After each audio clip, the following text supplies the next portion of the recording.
Thank you, Chris.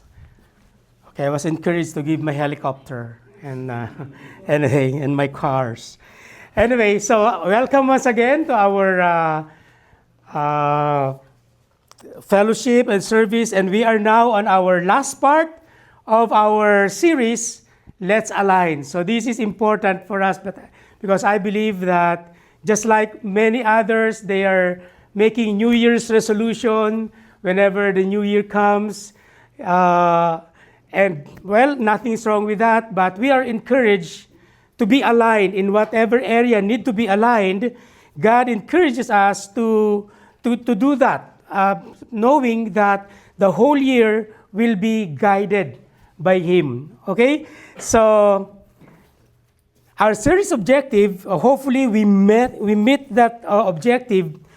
We need spiritual alignment.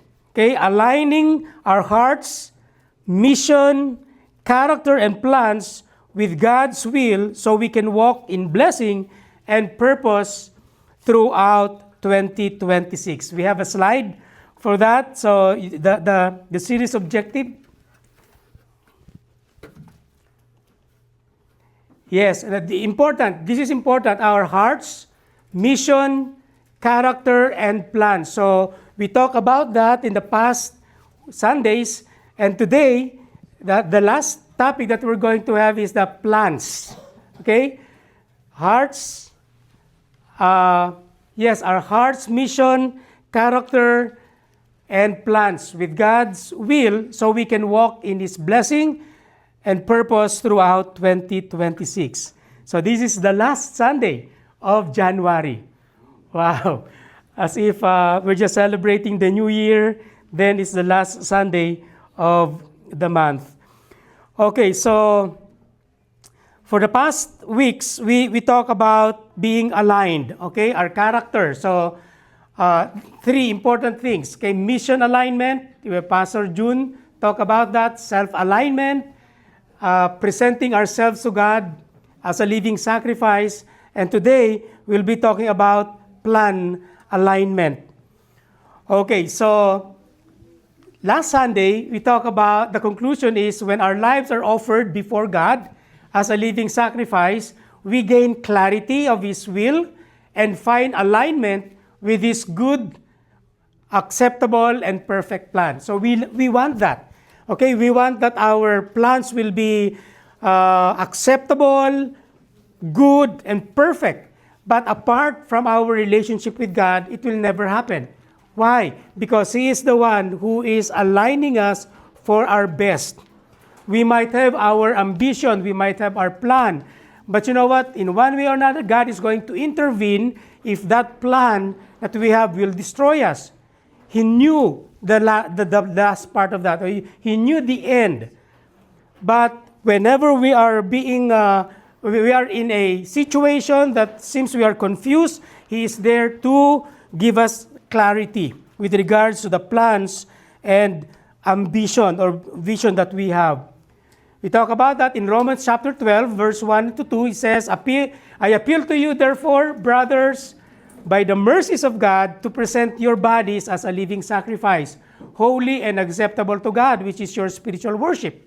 That's the reason on how He is going to show His purpose. Okay? It says there that do not be conformed to this world, but be transformed by the renewal of your mind, our mindsets, that by testing you may discern what is the will of God, what is good and acceptable and perfect. We talk about the life of Joseph, that in spite of his experiences, his journey is quite rough.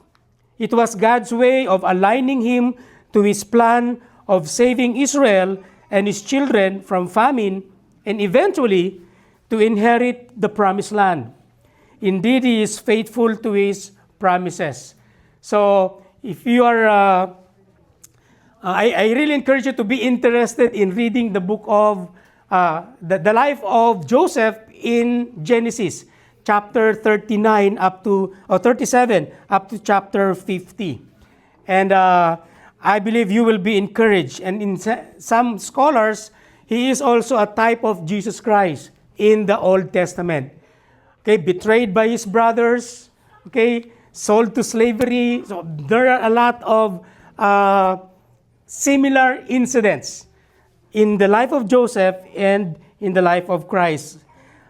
Okay, so as we end this series, okay, let's continue journey together in the right direction. Let's us align our hearts, priorities, and decisions with God. Okay, so this morning we're going to talk about the advice of two great men of the Bible. Okay, King David. Okay, so King David and Solomon. Okay, we're going to get advices from these great men on how they were able to handle the pressures in their lives. Okay? So first of all, King David. We know that King David they said that it is the greatest king of Israel. In fact, when we see their flag, it's called Star of David. So acknowledging David as their great king. And another one is Solomon. Now let me just give you a trivia. When Solomon wrote Ecclesia, when he wrote Song of Solomon, he was at his peak of his youth.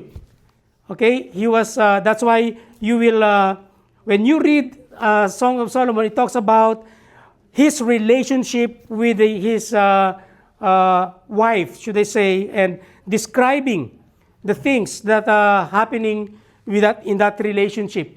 And when he wrote some of the Proverbs, he was at the middle age. Okay, so that's why there are a lot of wisdom in his writings. Now, in the book of Ecclesiastes, he is a quite old person. That's why, looking back, he said, "Vanity, vanity, all is vanity." So, meaning that everything that his strength focused on, when he became old, it was vanity. And the only thing that he appreciated is his relationship with God. So that's the journey of Solomon.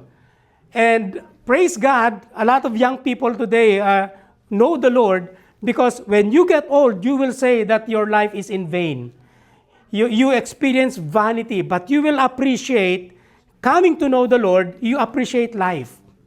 Okay? So you will not pour out your youth in the things of the world, but you are being guided. I realized that, looking back in my younger life, I said, well, as if my younger days were wasted. But good thing, I came to know the Lord at the age of 21, and my vision, my goal was redirected. And I'm getting old. Okay? So I can say that I have a life that is fruitful, and I have a lot of experiences in the Lord with people, and I can say that my life was, what do you call that? I appreciate the things that happened to me in spite of struggles and temptations and hardship. I really thank God because it shaped me in my journey. Okay, so again, we're going to take advices from King David and from King Solomon. Okay, a man of wisdom. So in Proverbs chapter 16, verse 1 to 3, it says, this will be our text.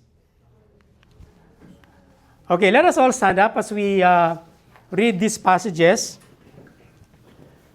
The plans of the heart belongs to man, but the answer of the tongue is from the Lord.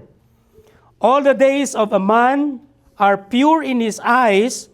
All the ways of a man are pure in his own eyes, but the Lord weighs the spirit. Commit your works to the Lord, and your plans will be established. Now, in Proverbs chapter 19:21, many are the plans in the mind of a man, but it is the purpose of the Lord that will stand. Now, let's go to the book of Psalm. This is the Psalm of David. Fret not yourself because of evildoers. Be not envious of wrongdoers. For they will soon fade like the grass and wither like the green herb. Trust in the Lord and do good. Dwell in the land and befriend faithfulness. Delight yourself in the Lord, and He will give you the desires of your heart. Commit your ways to the Lord, trust in Him, and He will act. Let's pray. Lord, may we receive wisdom from these two great men that you have used so that people will learn from their lives. Thank you that in our generation, we need your wisdom because a lot of ideologies, a lot of teaching are creeping in the minds of everyone. So we ask that your wisdom will be upon us. Give us discernment that we may know and understand what are the things that we need to do. Guide us, Lord God, as we study your word. In Jesus' name we pray. Amen. Amen. Take your seats. Now, as far as plan is concerned, a lot of people, especially in the business, they really have to sit down and talk about things in the future. If you have a business, if you have in a corporate world, you need to plan your life. Okay, we need to plan your actions so that your resources will not be wasted, your effort will not be wasted. So in general, planning is needed for anything that involves time, resources, or decisions. Okay, so now here are the main things that we can, things that usually need planning. So I'll mention 7, but I believe there are a lot of things. Okay, your personal life, okay, your spiritual growth, you need to plan for that. Home and family, work, your career, need to plan it. Why? What are you desiring to do? Okay, so when we were kids, we are asked by our parents, when you grow up, what do you want to be when you grow up? Okay, so I want to be a doctor. I remember when I was asked by our teacher, when I was in grade 1, I guess, many years ago. So, what do you want to do when you grow up? I want to be a pilot. I said that. I want to be a pilot. Pilot pen. Okay. No, pilot. Well, it never happened, but I was asked. And I know that you were asked also, and it might not happen, but at least you have a plan. You have something. You have a target. Okay, so you work, your career, education, it's important. Okay, travel and activities, your finances. You have to plan for it. Why? So that you will not be in debt. Okay, retirement. Okay, this is a long-term plan. Okay, so you have to save for your retirement and more. Okay, a lot of things that need to be planned. So, with regards to this, I know that God wants us to be aligned so that, again, our resources, our time will not be wasted. So with regards to these instructions that we need in order for us to be aligned with the passage that we have read, we're going to glean 3 instructions to ensure that right alignment with God's will, our plans will succeed. Okay?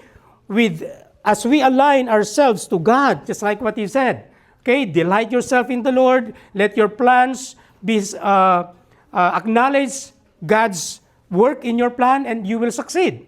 So I'm going to share to you 3 instructions to ensure, okay, that our plans are aligned with God and our plans will succeed. Okay, with the passages we have read, this is the number 1. Okay, number 1 instruction. Delight yourself in the Lord. What do you mean by this? Okay, this is an instruction. Okay, that instruction has a promise.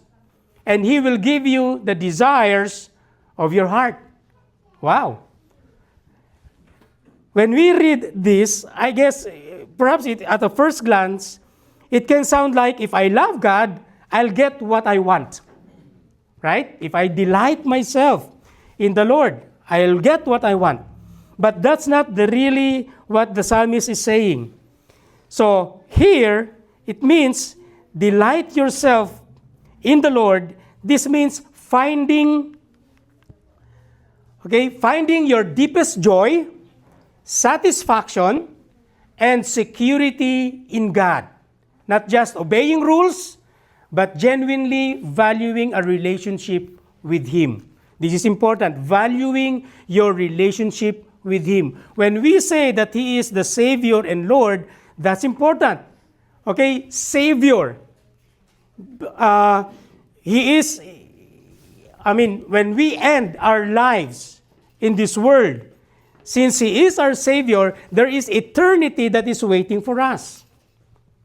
Becoming a Savior, and that is all once that He will save us. But since He is the Lord, it is a continuous process of valuing our relationship with Him. He is not only your Savior, but He is your Lord. Okay? While we are living, we must acknowledge Him that He is our Lord.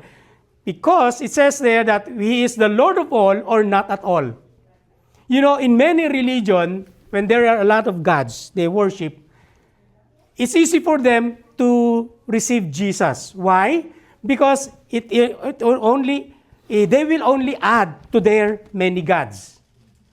But with the understanding that He is the Lord, when we say that He is the Lord of all or not at all, when we receive Him as a Lord, we have to remove all other gods, all other lords of our lives.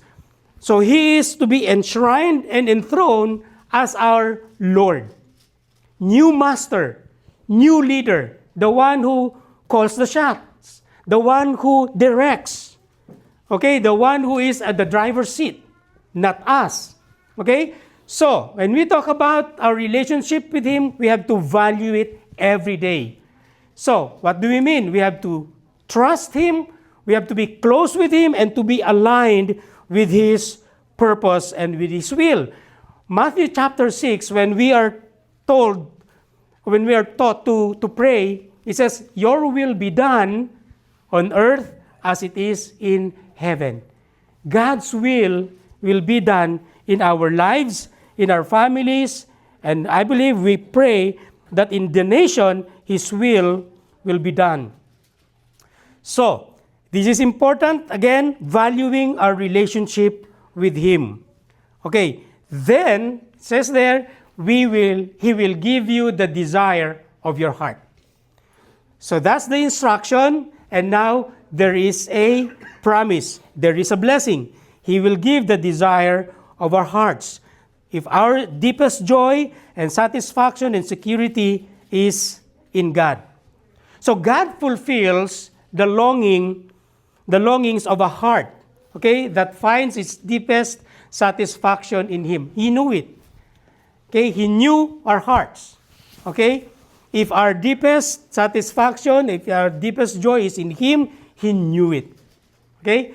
Contrasting, now remember the first verse that we have read in Psalm chapter 37, he talks about don't be envious with the evildoers who are prospering materially. Do not be envy with them. Why? Because when David is asking God, "Lord, why these evildoers are prospering?"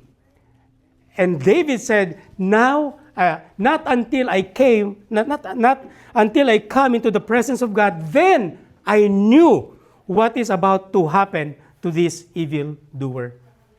Okay? So contrasting the fleeting prosperity of the wicked with the enduring path of the righteous, suggesting a long-term perspective where God provides true life and joy. You know what? Other people, their joy is in material things. Their happiness is in material things. Their satisfaction is in material things. But not with the believers. Why? Our satisfaction is in Him. He will give us the desire of our hearts. Okay? That is in verse 1 of Psalm 37. "Fret not yourself because of evildoers, that they are prospering, that they are being promoted in their the jobs." Okay? "Be not envious of evildoers, for they will soon fade like grass and wither like the green herb. But to those who believe in Christ, we will live eternally. We will live eternally with the Lord. So, when we talk about material things, these evildoers, we have watched a lot of news and videos with regards to the politicians in the Philippines or in Minnesota or Ohio with regards to fraud. Yes, they are enjoying. Now, for example, in Minnesota, they're enjoying the funds that the government is giving them. Now they found out that they are in fraud. They are on the loose. I mean, they are now worried of what will happen to them. But before, they are buying resorts, they're buying luxury cars. In the Philippines, luggage of money, you know what? But now they are fugitive. They are now hiding. Psalm 37 verse 1 is true. Okay? So, to the believers, I know God's comfort and joy will be with us. Yes, in spite of some limited funds or there are a lot of struggles that we have, but as you put your trust in the Lord, God's favor is with us, is within you, is with you. Okay? So this is a promise that as you value God, He fulfills what truly brings you peace and aligns with His plan. Okay? So is your plan, is your desire aligned with the purposes of God? Delighting in God makes Him the source of your joy, leading to lasting contentment. Right? It will lead to lasting contentment. As you delight in God, your desire begins to change. Your heart get shaped. Your wants start to line up with what is good, wise, and life-giving. And those aligned desires are the ones God is pleased to fulfill. If our desires is aligned to God, that is, He will be pleased to fulfill it. Okay? He will be joyful to fulfill it. Okay? So, it's less about getting and more about becoming. Okay? Did I write? Okay. So, it's less about getting and more about becoming. What do you become with regards to your trials, with regards to your struggles? Are you becoming what God desires in your life? Okay? So, don't chase what others have or fear missing out. Root yourself in God and you won't lack what truly matters. Some people, okay, for example, among the youth, when you're 18, they will ask, you don't, okay, about the ladies, you don't have a boyfriend yet? Why? You're missing a lot. You will be pressured by these ideas, right? Or what? You're 30 and you are not yet married? You'll be pressured by these comments and questions. Well, if getting married is a contest, well, perhaps a lot of people are already lost the contest. Okay? So, what do we mean by this? Delight ourselves in the Lord. Okay? So, and He will give us the desires of our heart. Okay? Instruction number 2, with regards to the verse that we have read, commit your ways to the Lord. Not only that you're going to delight yourself in the Lord, you have to commit your way to the Lord. Okay? Verse 5, commit everything you do to the Lord. Now, when I'm studying this, I notice that the word way is singular. Okay? In the verse that we have read. Okay? But in other translation, New Living Translation, it says there, commit everything you do to the Lord. Now, in Hebrew poetry or in Hebrew literature, yes, it is singular in English, but it talks about everything, the whole. Okay, whole of your lives, whole of your plan. Okay, so it's not about your ways because there is only one way, either this way or that way, left or right. Okay, are you going to follow God or the desires of your flesh? So, it says here that we have to commit everything we do to the Lord. Now, commit your way, okay, commit everything about where your life is going. The psalmist wants total surrender, not itemized obedience. This is the only thing that I'm going to obey. But this one, it's for me. No, remember, He is the Lord of all or not at all. Okay, in our lives, we have compartments, okay, with regards to our relationship, our ambition, our plans. That's a compartment. Now, everything must be surrendered to God. Everything must be open.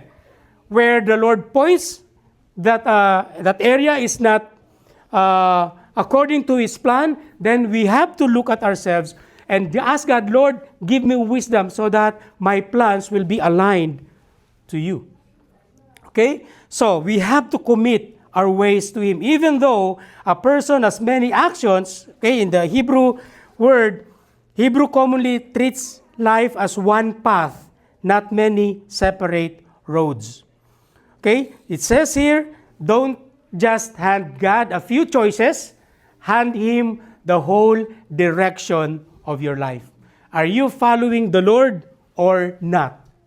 Yes or no? No in between. No maybe. Okay? So, no, they call that, you have to stand in something that you desire. Commit everything about where your life is going. So, is that, okay, you have ambition. You have to ask God, Lord, give me discernment with this thing. Okay, commit everything about your life is going. Don't just, to commit your way is to let God set the line straight. Okay, I want you to take note of that. To commit your way is to let God set the line straight. Now, let me just give you an example. This is very Filipino. In the Philippines, when we were young, there is a game, Patintero. Okay? Sorry for Daniel but this is the illustration that came into my mind when preparing this. Now, in Patintero, there is a line, okay, where the players are the passers and the guard. Okay? So the guard should follow the line. Okay? Because if they will not follow the line, they will, though they will, what do you call that, catch the passer, they are disqualified. It's not counted because he is not in the line. They have to run the line, okay? In the middle, he have to run straight, okay? But the one at the front, his line is just the horizontal, okay? The second one, horizontal. The third one, horizontal. And the fourth one, okay, he can, with that, in this illustration, he can go horizontal and vertical, okay, as far as the first base. But he must be at the line, okay? So, just like what I'm saying, when we commit our ways to the Lord, we say that we let God set the line straight. Walk in this path. Walk this way. But if you're not going to walk on that way, then we can never know what His will or what His purpose. Okay? So, and perhaps you have played that. But again, when we are in the line, when we are aligned with the will of God, then I can say that there is contentment in that. Proverbs chapter 16 verse 9 says, we can make our plans, but the Lord determines our step. He makes the line. So, He determines our steps. That's why perhaps when we are going in the other direction, God is going to touch us. Okay? Son, my child, that's not the way. But we still go. That's why we experience difficulties and, problems, afflictions, trials, and then we will ask God, why me, Lord? Why me? Because you are out of the line with the purposes of God, with the line that's set by the Lord. While we make plans for our lives, it is ultimately God who directs our steps and determines our path. Do you agree with me? So, while we make plans for our lives, it is ultimately God who directs our steps and determines our path, emphasizing human responsibility to plan, but divine supremacy over the outcome. We have to plan. Okay? Now, there are two farmers. I just watched a video that says there are two farmers, both are believers. One is praying, both of them are praying. But the one, they're both praying for the wind, for the rain, because they are experiencing drought. After they prayed, the first farmer just stayed home and wait for the rain. But the other farmer went to the field and planted seeds. Okay? So they prayed, the rain did not come, but after a week, the rain came. And that is the only time that first farmer planted. But the other guy is already waiting that his seed will grow. The plan. Okay, we have to plan, but God is the one who is going to direct our path. Okay? So there is a human responsibility. Okay, encouraging to trust in God's ultimate guidance even when plan changes. Okay, if we have the plan, then as if it is the Lord's direction, but when it changed, we are also willing to receive the changes. Okay? To commit means to assign the responsibility for doing something to someone. At this time, it's God.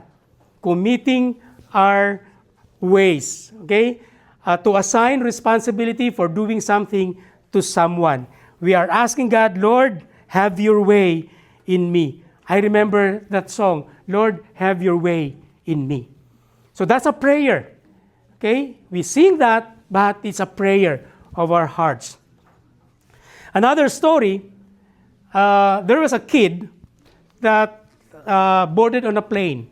So it already, it took off. Then at the middle of their flight, they experienced turbulence. People are shouting, people are praying. Okay, so, but this kid, okay, is just relaxed. Okay, while they are shouting, he is relaxed. Then the steward, the one who is sitting beside him, asked him, why are you so calm? Why are you so comfortable? The kid said, because my dad is the pilot. That's why he is so calm, he is so he is comforted, he is at peace. Why? Because he knew his dad is the pilot. You know what? Sometimes we will be experiencing turbulence. We will be experiencing hardship. But always remember that our Father is the one who is the pilot. He is the pilot of our lives. Amen? Trust Him. Okay, that is the last instruction in the passage that we have read. Trust in Him. Okay? The promise, He will act and help. He will act and, so another translation, He will help us. Okay? So, that is in verse 5. Commit your way to the Lord, trust in Him, and He will act. This involves faith that God is working, even when you don't see immediate result. Okay? He is working. There is a song, again, with that. Even if He is not working, even if we not see Him, He is working. Okay? Okay, so let us trust God that He is at work even though we don't see immediate result. Choosing peace over anxiety and reliance over self-effort. Sometimes we say, Lord, you're quite late. I will do my own. I will do this. Okay? But you know what? We have to trust Him. Now, I want to share to you the acronym TRUST. What do we mean by trust Him? Number one, thank God for His purposes. Okay? Thank God for His purposes. Give thanks in all circumstances, for this is the will of God in Christ Jesus for you. Whenever we experience hardship, let us still thank God. Okay, I know our nature is to complain. Our nature is to respond negatively. That's why Paul said, give thanks in all circumstances. Good or bad, hard or soft, hard or easy, give thanks to the Lord. Okay? Give thanks in all circumstances, for this is the will of God in Christ Jesus concerning us. Thank Him. Okay? While waiting, thank Him. While praying, while waiting for something, thank Him. R, receive revelation for renewal. Meaning, you're still open for change. Psalm chapter 25 verse 4, make me to know your ways, O Lord. Teach me your path. You are willing that the Lord will intervene with your plans. Okay? So when your plans change, then God has something better. Amen? God has something better. Okay? Don't cry for the wasted milk, it say. Okay? Don't cry because unless you can gather again the spilled milk and you want to drink that, no. A lot of times, there are things that is happening to us, but that's the past. Don't dwell. Even Paul said, don't dwell on the past. Okay? Well, you were scammed. Okay? 5 years ago, still, you're thinking about, let it go. Just like what the song says, let it go, let it go. So let those things go. Start anew. Okay? Money is wasted. Don't, start anew. Amen. Receive revelation for renewal. Okay, you understand to act and obey. When you receive the instruction, understand that then you act on it. Obey. Psalm 111 verse 10, a good understanding have all those who do these commandments. The one who understands the instructions of the Lord with clarity. It says, those who do His commandments. And I believe there is benefit in that. Understand the instructions of the Lord. Don't assume. Okay? Don't exaggerate. Ask the wisdom. Kaya that's why there's discernment. We have to understand. Then, we have to act. S, it's Spirit empowered. Galatians 5:25 says, if we live by the Spirit, let us also keep in step with the Spirit, aligned with the Spirit. If you're doing something, then the Holy Spirit speaks to you about that thing that you need to stop it or turn your back on that, we have to. Why? Because He knew better than us. We must be Spirit empowered. Last, T, transformed by the Word. Our hearts are willing to be transformed by the Lord. Our character need to be transformed. Ezekiel chapter 36 verse 26 says, and I will give you a new heart, a new spirit I will put within you, and I will remove the heart of stone from your flesh and give you a heart of flesh, the one who feels, the one who understands. Okay? God is transforming us every day. Okay? So again, in verse 5, commit your way to the Lord. Trust in Him and He will act. And we say again, When we say trust, again, going back to the acronym, thank God. Okay, please read with me. Thank God for His purpose. Receive revelation for renewal. Understand to act, obey. Spirit empowered, transformed by the Word. Wow. Ready to do the will of God. Okay? Ready. I know you're trusting Him even before, but we will continue to trust Him until that desire of our hearts is there. Amen? Now let me close with this poem. Okay? I did not compose this poem, but I just read it.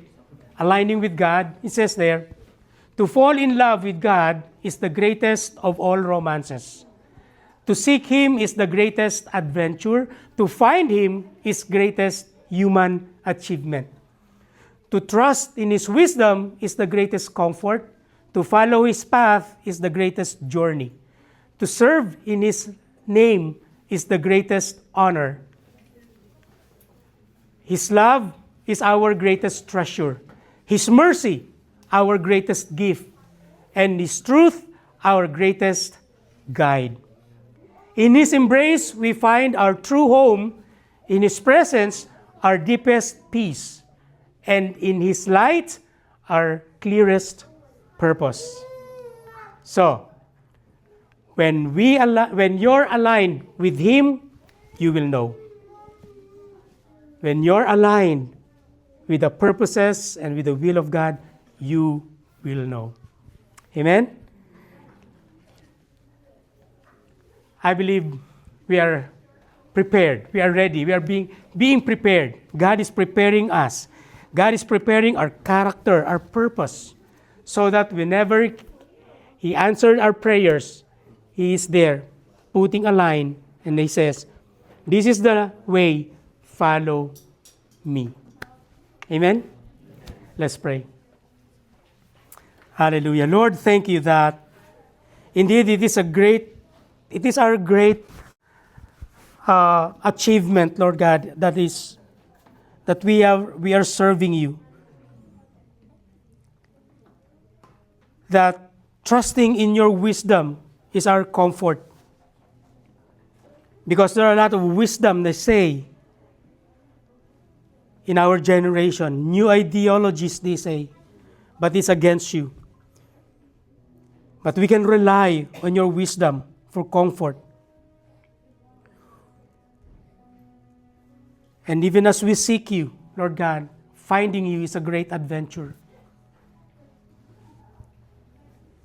May we find our feet, Lord God, treading on that step towards You.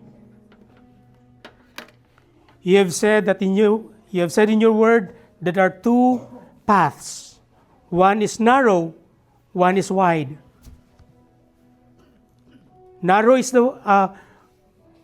Wide is the way to destruction, but narrow towards You. Help us, Lord God, to walk on that path, being strengthened by You, receiving wisdom, changing our character into Your image. Lord, that we may find serving You, because that's the great honor. Thank You for what You have taught us. Thank You for Your word that keeps on guiding us, Lord.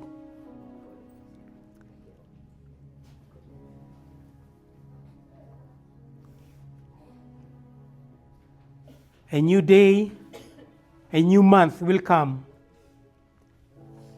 Help us, Lord, to obey You and walk on that path towards You.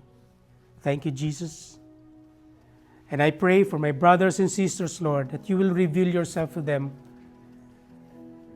Their desire as they commit their ways unto You, that as they delight themselves unto You, Lord, You promise that You will give the desires of their hearts.